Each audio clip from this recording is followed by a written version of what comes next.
I found the first clue in the laundry. It wasn't supposed to mean anything, just a receipt tucked into the pocket of a coat she hadn't worn in months.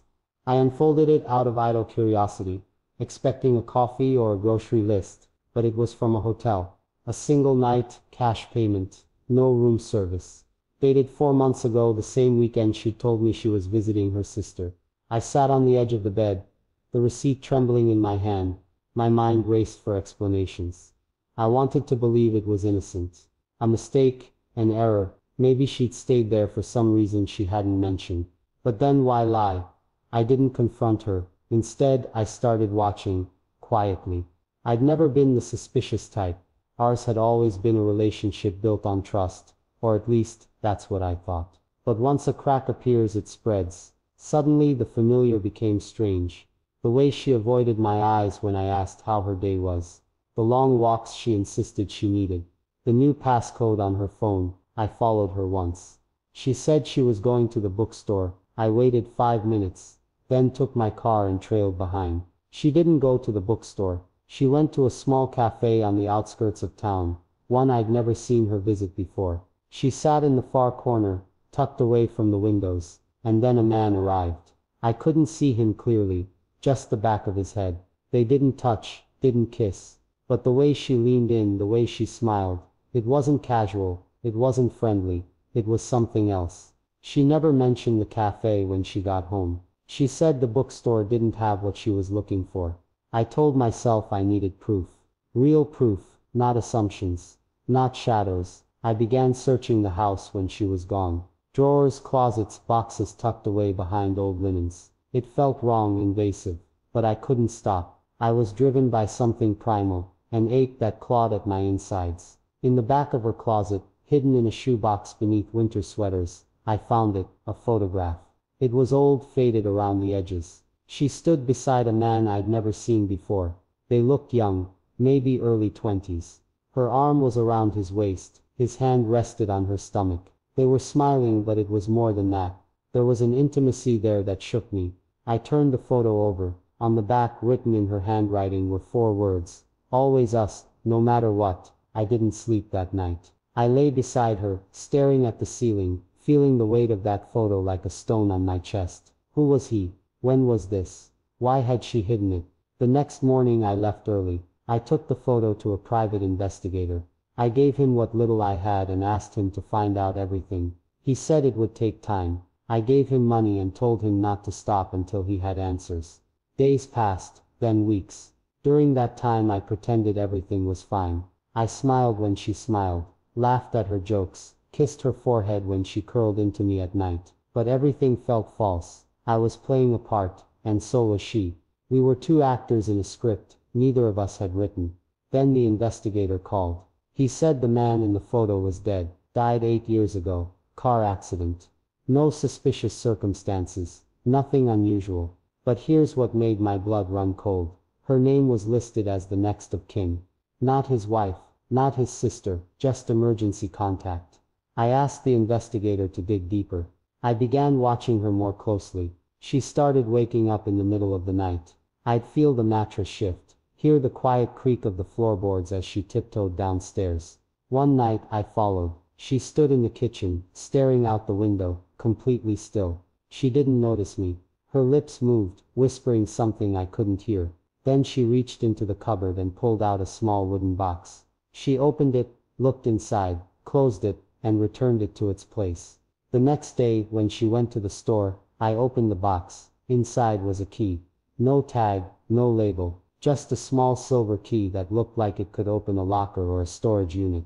I took it, made a copy, put the original back. A week later the investigator called again. He found the storage unit registered under her maiden name. I went there myself. My heart pounded the entire drive. The building was on the edge of town, quiet and empty. The key fit the lock perfectly. Inside were boxes, dozens of them, labeled by year. I opened the first one. Letters, all addressed to the man in the photo, written in her handwriting. Some were long, some short, some angry, others filled with sorrow. I read them one by one. They spanned over 10 years. The first began before we ever met. The last was dated just 3 weeks ago. I still talk to you, it said. Even now. Especially now. He doesn't know. He can't ever know. I sank to the floor, the letter shaking in my hand. My mind tried to make sense of it. She was still writing to a dead man, still keeping his memory alive in a place I was never meant to find. And then I saw the journal. It was tucked into the side of the box, leather bound, worn at the edges. I opened it. The first page broke me. This is where I keep the truth. She wrote about how they met, how they fell in love, how they were going to run away together, start fresh. But then the accident happened. He died, and she was broken. She described days when she couldn't get out of bed, nights spent screaming into pillows, the guilt, the emptiness. And then she met me. She wrote that I saved her, that I pulled her from the wreckage of her grief. But she never stopped loving him. Not truly, not fully. He lived in her heart, in her bones. And she knew she was lying to me, every day. But she couldn't let go. She couldn't erase him. She called me her sanctuary, but she called him her soul. I put the journal down and walked out of the unit, unable to breathe. That night, I sat across from her at dinner. She talked about her day. I nodded, smiled when I was supposed to. But something in me had changed. I couldn't unsee what I'd seen, couldn't unknow what I knew. I asked her who he was. Her fork froze mid-air, just for a moment. Then she laughed, light and casual, said, "Who?" I told her I found the photo. Her smile faltered. Her hands dropped to her lap. Silence filled the room like fog. She looked at me with eyes I couldn't read and said, "He was part of my life before you. It didn't matter. It's over." But it wasn't over. Not to her. I told her about the letters, about the journal, about the storage unit. Her face turned white, then red, then something else, resigned, as if a dam had cracked, and there was no point holding back anymore. She told me everything. They had been engaged. He was the love of her life. They were going to leave everything behind, and start over. But on the night they were supposed to go, he died in a crash. And she blamed herself, said she should have been in the car with him, that she wished she had been. When she met me, she was trying to be whole again. She wanted to love me the way she loved him. But something always held her back, and she kept writing to him, because it was the only way she knew how to keep living. I asked her if she ever loved me. She said yes, but not the same way. I didn't speak. I couldn't. She reached for my hand. I pulled away. That night she left. I didn't ask where she was going. I didn't stop her.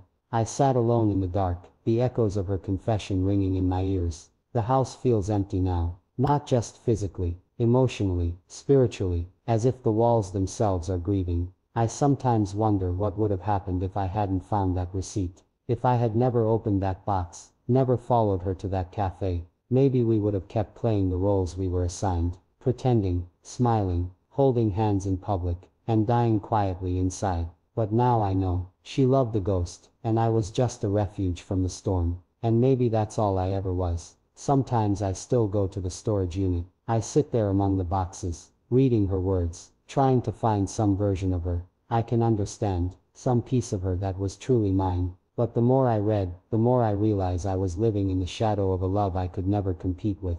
And that's the part that hurts the most. Not the lies, not the secrets, but knowing I was never enough.